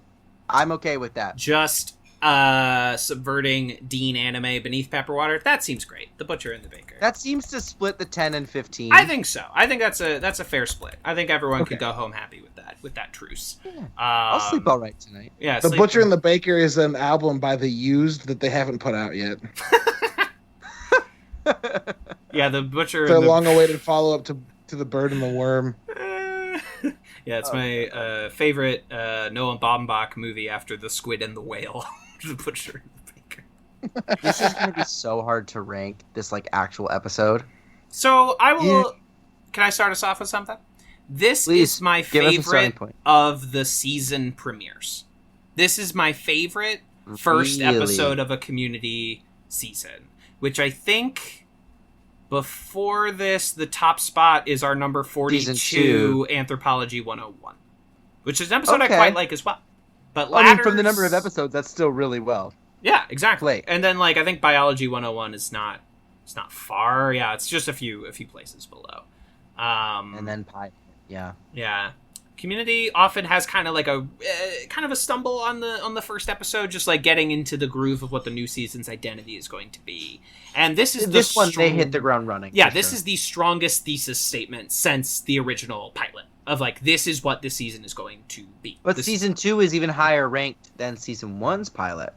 Yeah, I just like it better as an episode. It's not a good thesis statement, but also it has like Jeff and Britta's insane kiss. Like, it's just that's true. The season 2 is more like here's what you missed on Glee, and less like this is exactly. And it has Betty White throwing her piss, like drinking her own piss. It's a good episode. That is why you fail. I would put this one up by like first Chang Dynasty. Okay, first Chang Dynasty, number 36. I like this energy. I feel like I've asked this a million times. Which one is Asian Population Studies? That is in season 2, where they're looking for a new member of the group, and they have kind of like a mixer with Andre and Rich and... Yeah, this is the I'll rock your world. She goes, what? And then he says it again. I'll shatter your world. I'll shatter your world. It has one of Jeff's best speeches where he's like, Jeffrey Dahmer. All I know is nobody's this good. Yeah. And nobody can be any worse than this. It's underrated episode on Community's grand scale. That's also the one where you rated it though, Kevin. I know, underrated as a part of the wider culture. I think we rank this much higher than we underrated. We hold that power. No, I think we rolled that. I think we rolled that power move, and I think we rated it higher than most other Community podcasts would. So where would we put this one in comparison to like First Chang Dynasty and Asian Population Studies? I would put it in between, because to me, I think Jeff's speech does carry a lot of weight in the Asian pop, but I think Frankie coming in and having the several, maybe not long form speeches, but like very long dedicated segments of talking for the first episode of a character holds as much weight. Mm-hmm. Absolutely. Which one is Studies in Modern Movement? That is the season 3 episode, #Annie's Move. Yes, where they're bringing that. First Chang Dynasty is the heist. The Ocean's 11 heist. Ocean's 11 heist. Okay. Yeah, I would agree with Caleb. I'll put that as the new 37. This one is the new. Yeah. No, I like that. I think that's a good placement. That was hard. God, the montage in this episode kills me. Fucking I hate emailing Diane. She can't commit to a font. It's pathological. Which, as someone who sends emails all day, I feel that in my bones. I'm just like, oh, Abed, you're speaking my language right now. The other thing, though, Abed, if you change your clothes one more time, I'm firing you. It's so good. The other thing, though, is like, how do you even change the font in your email? Like, I know you can. Yeah, you can do it. Why would you ever touch it? I can't take make it up up. Mind about what she likes. Take it up with the only time I've ever seen emails get a little hazy as far as like aesthetic congruence is when you like copy and paste something from another site or something, and you put it in, and it adopts whatever font it was originally in, and sometimes it's like a different color or whatever. And I'm just too lazy to try and figure out this old dated email font adjustment system. Aside from that, it's usually just like plug and chug. I mean, you can set a default font, Calibri body, 11 type. We all do it. But like, we've all used Google Docs and Gmail before. I know. We know but what again, happens the lunatics that I email, where like they've made the background of their email totally black and the text is white. But when you send a reply email, it automatically defaults to black, so you cannot read anything that they have sent to you. It's unbelievable. The things that some people get away with in these criminals. Then you gotta highlight it so you can read it, and that's messy. And that's messy, because I'm also trying to type, Diane. She's pathological. Never mind, this is the number 1 episode after this email. I definitely thought we were gonna put it higher, but... I think 37. I mean, like, goddamn, look at what's above 37. You know, like, First Chang Dynasty, Studies in Modern Movement, Virtual Systems Analysis, Digital Exploration, Horror Fiction, a lot of Season 3 episodes. There's like a Season 3 block that it couldn't get through. But don't worry, I think there are a lot of episodes in season 6 that y'all are gonna have to talk me down from. I think you're gonna have to You're gonna be like, okay, so let me tell you why this is number 1. Let me tell you why the episode where the dean fake comes out as gay is one of the top 10 episodes of Community. Let me tell you why the Honda episode is again one of the top 10 episodes. Oh, it's so good. It's so good. Anyway, we will cross that forking bridge when we come to it. But now we are in the section where it is the time where one can say their plugs if they so choose. This week my plug goes in your butt. Happy Pride. Nice. Damn, that was my joke. Shit. I'm fucking derailed. Yeah, I don't have shit to talk about now. I don't even have a joke. No, I did a bunch of E3 stuff a couple weeks ago. Go check that stuff out. It's really good. And share it with your friends. I'd enjoy that. I'd appreciate that. Wait a minute, I do have a plug. Sorry, outside of that, the gaming community kind of got hit by a dark thing over the last couple of days. Yeah. A really once in a generation. Not even just lifetime, like once in like maybe no one ever will be this talented and dedicated to this craft, but a person who dedicated a huge portion of their life to creating accurate and like workable emulators, and like more than just emulators, but like emulators that rather than just trying to make the game work on like a technical or on a gameplay standpoint, and wanted to make the games run the way they ran on the old software, which like are on the old hardware, which like to understand that is a conversation about games that I'm sure no one that listens to this podcast has the patience for. But like shit's hard. This person's went by Near, Near. They also went by Bayou or Bu, Biyuu. But Vice wrote an article about their like 25-year life work project they finished last year, I believe, that was taking an obscure like Japanese release and porting it, and also porting it with like local, like just the deepest amount of work to do on a thing. Anyway, to make a story I was going to say was short, but a semi-long story shorter, they endured tremendous amounts of harassment over the years from basically a dox mill called Kiwi Farms that like brags about doxing people. And that harassment like reached a point where they couldn't deal with it anymore and they took their own life. And that shit fucking... I'm sorry, I should have said trigger warning for harassment and suicide, but... yeah, Kevin can toss it somewhere in before this. Yeah, or just in the description, be like, by the way, yeah, Caleb talks about dark shit. It's it sucks, man. Like the thought that people that work on games, these things that we literally, the verb with which we engage with them is play. Yeah. The fact that the people that make these things have to endure the harassment and hatred and like fear of their families, information and all these things coming out is fucking dog shit.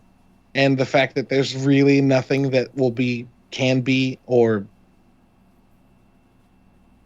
you could do to these people, like nothing's going to be done about the people that harassed this person. And it sucks. So yeah, just like people go through. I've said this before on this show because last year was a fucking doozy, but people are going through shit that sometimes you can't see, oftentimes you can't see, right. And I think it would just make everybody feel a little bit better if they were more diligent in making sure the people around them were okay. Yeah, and also if you see people harassing people, fucking cut that. Fuck those people. Fuck those people. Fuck those people. Wow. Yeah. Well, right before you said that, I remembered that I actually did have a plug. It is a bit of a different tone. No, it's fine. Please bring the podcast. Yeah, I'm trying. I'm like, how do I like gently? No, you're totally fine. That's some. We very frequently talk about very real things in our plugs, which is really great. But as I keep referencing, even though it is going to be a little bit late by the time that this is released, a lot of Pride stuff has been going on this past month because it is, big surprise, Pride Month when we're recording this, and it's Pride Weekend basically like right now. And I recently did a video with this group called the Homo Sapien Experience. I think I've talked about them a little bit on the podcast. They are a queer comedy sketch group, and I know the creators pretty well. They're good friends of mine. And we did a video basically about companies during Pride Month. So go ahead and check them out. And there's some funny videos. Go ahead and give them a little look-see if you're into that kind of ha-has and hee-hees and ho-hos. You know what I mean? So yeah, that's my real plug, not just an anal plug? bead joke. A butt plug. Yeah. Yeah, excellent. I really was going to make that joke. It's amazing. I think that's beautiful. Thank you. Butt plugs are beautiful. You two can share a butt plug. Share butt plugs, but don't share jokes, kids. Yeah, exactly. That's the lesson from this podcast. If you take nothing else away from this episode, I would just like to say I've been hopping on the streams of friend of the show Kelly Harold on and off for some time now, and he and I are doing this occasional playthrough of the new co-op game It Takes Two. I know that VOD is currently available on their Twitch channel, and I think there will be a YouTube upload of it eventually. And anyway, keep a lookout to my social media at TV's Kevin Lanigan for all that good shit. And I don't plug this often on the show, but my other podcast, the Puffin Publishing Podcast, a comedy show about authors, which we recorded 5 years ago in a fury and have been uploading our hundreds of sketches slowly for like 5 years. The next episode that is dropping, that dropped on July 1st, is a real banger. Like, I you know, it's weird to like promote your own comedy as this is funny, but like, man, I was editing that today and it made me laugh a lot. So it's a good jumping on point. If you've never fucking listened to that dumbass show before, you can listen to it wherever you're listening to this, the Puffin Publishing Podcast. It's a gay old time. Yeehaw. Also, I'd like to say that even though we kind of like quibbled, it was like, oh, these rankings feel low. Season 6 is currently our number 2 season and number 1 in tags. So like, I think we're representing it well enough. Right. As of this first one. Averages are weird. Averages are. I mean, it's obviously it's only like one number, but like. Right. That's what I'm saying. Yeah, but it's also like, oh damn, it's doing great so far. So we will be back next week with the introduction of Keith David as Elroy Patashnik and the advent of virtual reality technology. It's so good. Oh, it's so dumb. And we meet Britta's parents next week. This is gonna be great. I love Jesus wept. This season is a banger. Non-stop bangers all the way down. But until next week, pop pop. Pop pop. That's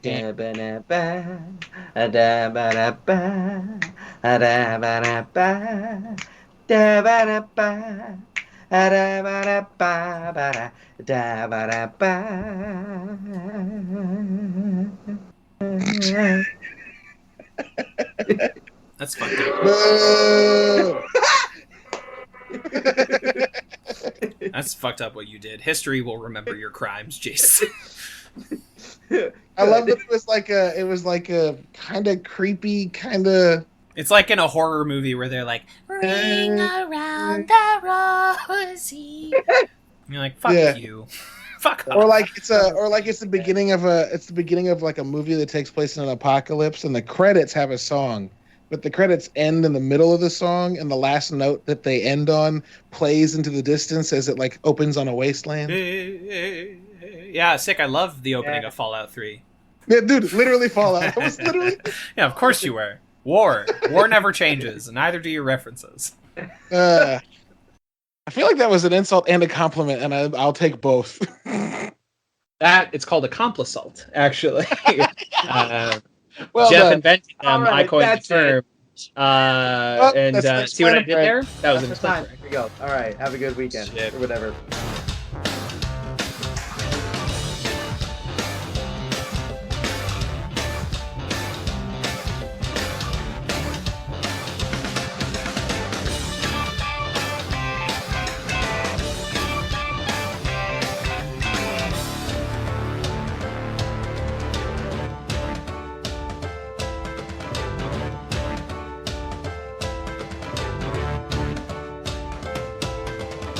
This has been a Talkback Podcast. That was quite a show. Very entertaining. Please tell your friends about this show. Boopy doopy doop boop sex. Larry, I'm on DuckTales.